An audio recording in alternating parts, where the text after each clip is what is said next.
நாம் இன்றைக்கி வந்திருக்கிற இடம் தான் பெரியதுரை கோயில். இந்த கோயில் எங்கே இருக்குதுன்னா கோம்பப்பட்டி பெரியதுரை கோயில்னு சொன்னாவே தெரியுங்க. இந்த கோயிலுக்கு போகிற வழி பார்த்தீங்கன்னா நம்ம கணக்கம்பட்டி அழுக்கு மூட்டை சித்திர கோயிலை தாண்டி தாங்க இந்த கோயிலுக்கு போகணும். இந்த கோயில் எங்கள் சித்தப்பாங்கோட குலதெய்வ கோயில். தம்பி பசங்களுக்கு பொங்க வச்சு மொட்டை எடுக்கிறதுக்காக இந்த கோயிலுக்கு நாங்கள் ஃபேமிலியாக வந்தாங்க. நாங்கள் பொங்க வைக்க முடிக்குங்களாட்டி போதும் ஆயிடுச்சுங்க. சொல்லப்போனால் இங்கே வந்து பொங்க வச்ச பழகணம் போல் இருந்துச்சு. அப்படி இருந்துச்சு. அரிசி நிறையா போட்டாங்க. ரொம்ப வந்துடுச்சு, கிண்ட முடியாமல் கிண்டிகிட்டு இருக்கிறோம். வெல்லம் போட்டோம், அதுக்கு மேலே வந்துடுச்சுங்க. கிண்டவே முடியல, கையெல்லாம் சூடு.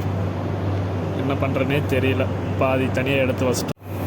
ஒரு வழியாக எப்படியோ பொங்க வச்சு முடிச்சுட்டு அடுத்து மொட்டை எடுக்க வந்துட்டோம். மொட்டை எடுத்துகிட்டு இருக்கிறாங்க. இங்கே ஏரியா ரொம்ப கூலிங்காக பயங்கரமாக இருக்குங்க. வெயிலே தெரியல, கிளைமேட்டு சார். மொட்டை எடுத்து முடிஞ்சதுக்கப்புறம் கோயிலுக்கு போய் சாமி கும்பிட்டு அப்புறம் வந்து நல்லா ஃபோட்டோ எடுத்தோம். ஃபோட்டோ எடுத்துகிட்டு சாப்பிட்டு வீட்டுக்கு கிளம்பிட்டோங்க. தேங்க்ஸ் ஃபார் வாட்சிங். அடுத்த வீடியோவில் சந்திப்போம்.